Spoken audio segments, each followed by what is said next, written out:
Le 6 septembre 1522, lorsque le navire Victoria se présente à l'embouchure du Guadalquivir, il fait retentir ses canons en signe de joie. Leur grondement fête la fin d'un voyage hors du commun, d'une épopée à jamais gravée dans l'histoire, mais annonce surtout « Nous sommes de retour. Nous avons fait ce que personne n'a fait avant nous, le tour du monde. »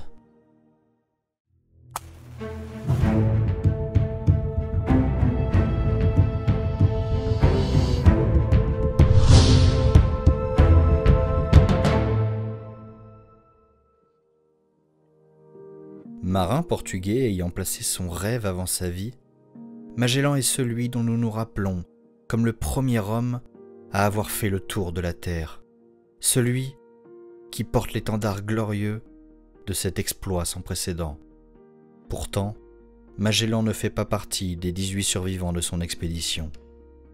Décédé près de 6 mois plus tôt lors d'un conflit avec des indigènes dans les Philippines, Magellan n'a en réalité jamais accompli la mission qu'il s'était confiée.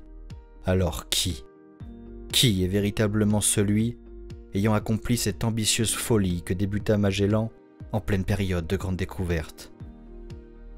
Pour vous remettre dans le contexte, du XVe au XVIIe siècle, les pays européens, avec en tête l'Espagne et le Portugal, se lancent dans une véritable quête à la découverte. Le but est de trouver une voie maritime les menant directement vers les Indes et les îles aux épices, devenues indispensables à la société de l'époque et extrêmement chères, car pour parvenir dans nos assiettes, elles ont dû passer par beaucoup de mains. De nombreuses expéditions sont alors mises en place et les territoires qu'elles trouvent deviennent les propriétés des États ayant financé le voyage. Ainsi, le Portugal et l'Espagne se forgent peu à peu un empire que des explorateurs comme Christophe Colomb, Amerigo Vespucci ou Vasco de Gama se chargent d'agrandir. La concurrence est telle entre les deux pays qu'ils se partagent le monde en deux.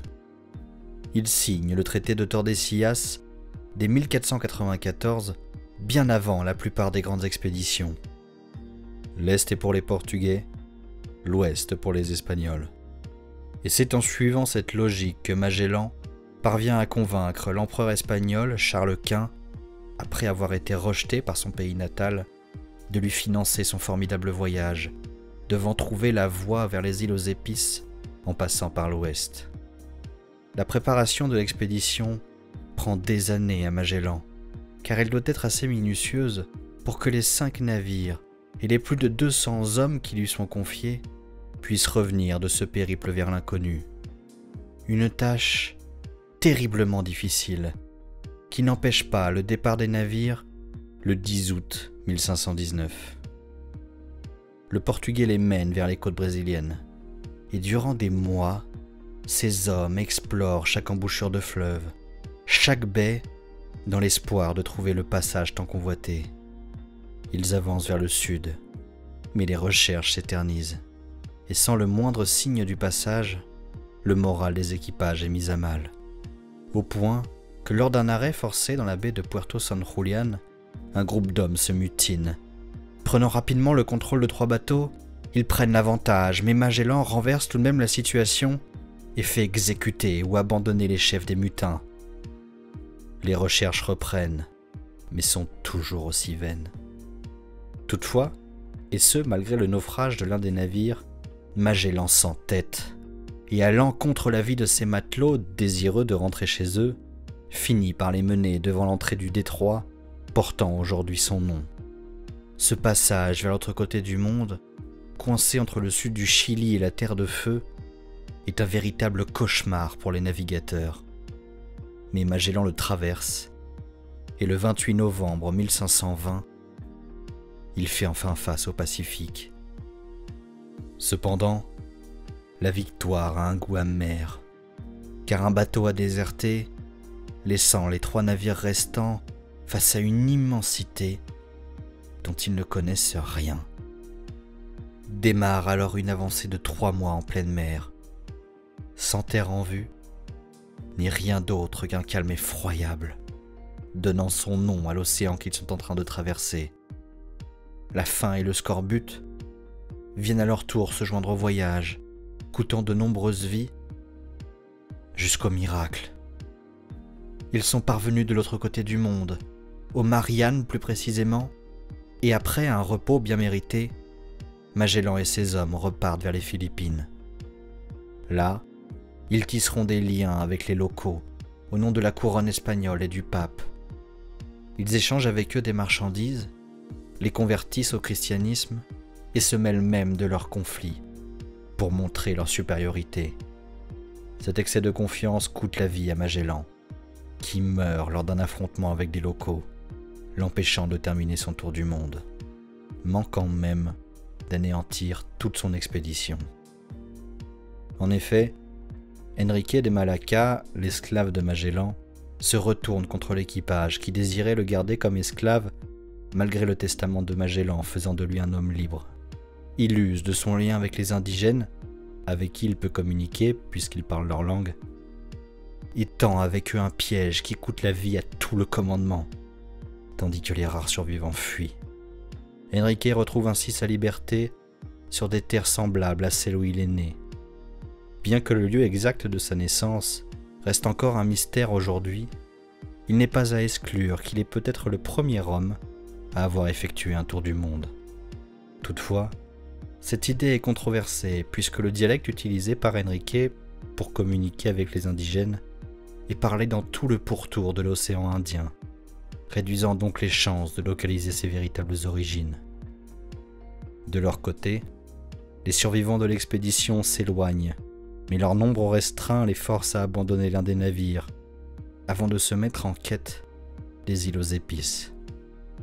Finissant après des mois de recherche par les trouver, ils remplissent leur cale de ce trésor, mais sont à nouveau forcés d'abandonner un navire.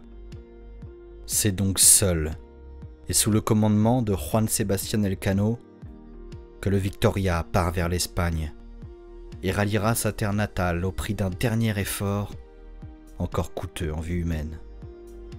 Ce fut donc Juan Sebastián Elcano qui reçut les honneurs de son roi et de ses pairs par le biais d'un écusson portant la devise « Primus circumdedisti mi », tu as été le premier à faire le tour du monde pour moi.